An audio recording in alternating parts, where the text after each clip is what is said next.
আগামী 25শে জানুয়ারি পৌষী পূর্ণিমা। আর এই পৌষী পূর্ণিমা থেকে 12টি রাশির জাতক জাতিকাদের একটা জীবনের পরিবর্তনের দিন কিন্তু আপনারা ধরে নিতে পারেন, কারণ এই দিনটি অত্যন্ত শুভ। আর এই দিন থেকে 12টি রাশির জাতক জাতিকারা যারা অনেক অর্থে কষ্টে ভুগছেন, যারা গ্রহকে ভালো করতে পারছেন না, পয়সার অভাবে ঠিক করতে পারছেন না, তারা কিন্তু ছোট্ট একটি কাজ করে আপনার গ্রহ প্রতিকার করতে পারেন। কারণ এই পৌষী পূর্ণিমা অত্যন্ত শুভ, আর এটা 2024 সালের প্রথম পূর্ণিমা। আর এই শুভ দিনে আপনার জীবনের একটা পরিবর্তন ঘটাবেন, এটাই স্বাভাবিক। এই নিয়ে বিস্তারিত আলোচনা করব। তার আগে আপনাদের অনুরোধ করব, সম্পূর্ণ প্রোগ্রামটা দেখবেন, এটা কেটে কেটে দেখবেন না, কারণ অনেক কিছু আপনার জানা বা বোঝার আছে। দেখুন, আমাদের সময় খারাপ কেন হয় আমি সবসময় বলি, এই যে আলোচনাটা আপনি শুনছেন, এটা কিন্তু সম্পূর্ণ অ্যাস্ট্রোলজি আলোচনা। আর অ্যাস্ট্রোলজি আলোচনা মানেই গ্রহ নক্ষত্র থাকবে, এতে কোনো সন্দেহ নেই। কারণ আমরা সমস্ত কিছু গ্রহ নক্ষত্রের উপরে নির্ভর করি, আর গ্রহ নক্ষত্রের উপরে নির্ভর করেই এই আলোচনাগুলো করা হয়। আপনার স্বাস্থ্য ভালো থাকা, আপনার স্বাস্থ্য খারাপ থাকা, সবই কিন্তু গ্রহ নক্ষত্রের উপরে নির্ভর করে। এছাড়া আপনার সময় যে খারাপ আসছে, সেটাও কিন্তু গ্রহের উপরে নির্ভর করে। দেখুন, আপনার যদি এই মুহূর্তে সময় খারাপ চলে, ধরুন অর্থকষ্টে ভুগছেন, সাংসারিক অশান্তি, কর্মহীন, ঋণ ধারে জড়িয়ে গেছেন, তাহলে আপনার 3টে গ্রহকে ফোকাস করতে হবে। সেই 3টে গ্রহ কি কি? অবশ্যই রাহু, কেতু, শনি। এই 3টে গ্রহই কিন্তু অশুভ ফল দেয়, এবং যদি শুভ ফল দেয় আপনাকে রাজা বানিয়ে দেয়। এরা রাজা নয় ভিখারি, এই দুটোর একটা কিন্তু আপনাকে করবে। ভালো ফল দিলে রাজা, খারাপ ফল দিলে ভিখারি। আর আমরা যদি এই অর্থকষ্টে ভুগি, ঋণ ধার করে ফেলি, নানা রকম সমস্যায় থাকি, তাহলে কিন্তু এই 3টে গ্রহকে প্রতিকার করতেই হবে। আর প্রতিকার আপনি এই পৌষী পূর্ণিমার দিন করতে পারেন, তাহলে কিন্তু আপনার এই খারাপ সময় থেকে আপনি বেরিয়ে আসতে পারবেন। দেখুন, আপনাদের জানার দরকার নেই যে কি বিষয়, কোন গ্রহ ভালো মন্দ, আমি বোঝানোর চেষ্টা করলাম।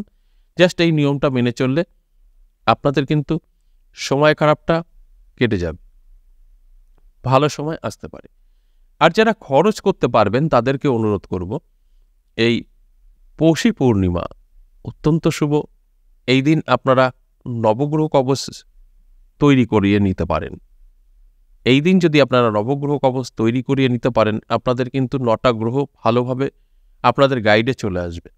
দেখুন, প্রতিকার মানে গ্রহ কখনো ভালো হয়ে যাবে তা নয়। গ্রহ আপনার যে খারাপ ফল দেওয়ার যে সময়টা থাকবেই, কিন্তু খারাপ আপনার কিছু করতে পারবে না।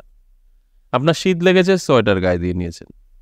এই যে ঠান্ডা পড়েছে, আমি এটা গায়ে দিয়ে নিয়েছি, আমার এখন কিন্তু শীত লাগছে না, কিন্তু শীতটা আমি দূর করতে পারিনি। প্রতিকারও তাই। আপনার গ্রহ খারাপ থাকলেও আপনার ক্ষতি করতে পারবে না, যদি আপনার নবগ্রহ ধারণ করা থাকে। 9টা গ্রহই, দেখুন কখন কার গ্রহ খারাপ হবে তার ঠিক নেই। মানে প্রতিনিয়ত একটা গ্রহ খারাপ, একটা ভালো, একটা খারাপ, একটা ভালো, এরকম আসতেই থাকে। এবং তারপরে আপনার কিছু চালচলন, আপনার ব্যবহারে বেশ কিছু গ্রহ কিন্তু খারাপ আমরা নিজেরাই করি। তাই যেরকম এই যে রাহু কেতুর কথা বললাম, এগুলো কিন্তু আমাদের নিজেদের দোষেই খারাপ হয়, শনিও তাই। তাই সেগুলো অনেক বড় বিষয়, সেগুলো নিয়ে আলোচনা করব না এখন।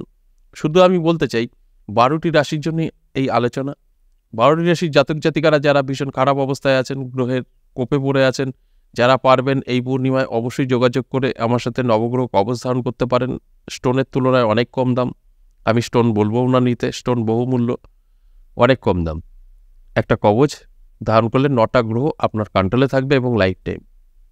আর যারা খরচ করতে পারছেন না, তারা অবশ্যই এই কাজটা করুন। এই কাজটায় আপনার 9টা গ্রহ গাইড করবে না, জাস্ট 3টে গ্রহ গাইড করবে। তার মধ্যে সবচাইতে বেশি কাজ করবে রাহু কেতু। আর এই রাহু কেতুটা শান্ত থাকলেই কিন্তু আপনার অভাব অনটন, উটকো ঝামেলা, আপনার কেসকামারি, আপনার ঋণ, এগুলো কিন্তু হবে না। আর যদি সম্ভব হয় 9টা গ্রহকে গাইড করবেন, তাহলে এই দিনটি বেছে নিয়ে অবশ্যই আপনার নবগ্রহ কবচ তৈরি করিয়ে নিতে পারেন। এবার যেটা আপনাকে করতে হবে, আমি আবারও বলবো, যারা বহু সমস্যায় আছেন তারাই এটা করবেন, প্রত্যেকটা রাশির জন্য। যারা ভালো আছেন তাদের তো দরকার নেই, ভালো আছেন কেন করতে যাবেন? যারা ভালো নেই তারা করবেন। কি করবেন দেখুন, আগে আপনাকে জানতে হবে এই পৌষী পূর্ণিমা সঠিক সময়টা। সঠিক সময় না জানলে আপনারা এটা করতে পারবেন না। সঠিক সময়টা আপনাদের জানার প্রয়োজন। সেই কারণেই বলি যে সম্পূর্ণ প্রোগ্রামটা দেখবেন। দেখুন 24 তারিখ এই পূর্ণিমাটা কিন্তু লাগছে। 24 জানুয়ারি রাত 9:39 লাগবে। ঠিক পরের দিন 25 জানুয়ারি রাত 10:47 পর্যন্ত থাকবে। তাহলে নিশি আমরা পাবো কোনটা? নিশি পাবো 24 তারিখ। যেটা নিশি পালন হয় সেটা কিন্তু আমরা 25 তারিখে পাচ্ছি না, 24 তারিখে পাচ্ছি। এবার 24 তারিখ কী করবেন? অবশ্যই নিরামিষ খাবেন, উপোস থাকতে হবে না। ঠিক পূর্ণিমা যখন লাগবে 9:39, তারপরেই মিষ্টান্ন তৈরি করবেন। অবশ্যই চিনি দিয়ে করবেন, দুধ দিয়ে জল দেবেন না, অল্প করে করুন। সেই মিষ্টান্নটা অবশ্যই যদি পারেন রূপোর বাটিতে বা স্টিলেও রাখতে পারেন, দিয়ে আপনার ছাদে, চাঁদ যেন পড়ে, কোনো ছাওয়া না পড়ে, সারা রাত চাঁদের আলো যেন পড়ে, মিষ্টান্নটাকে দেবেন।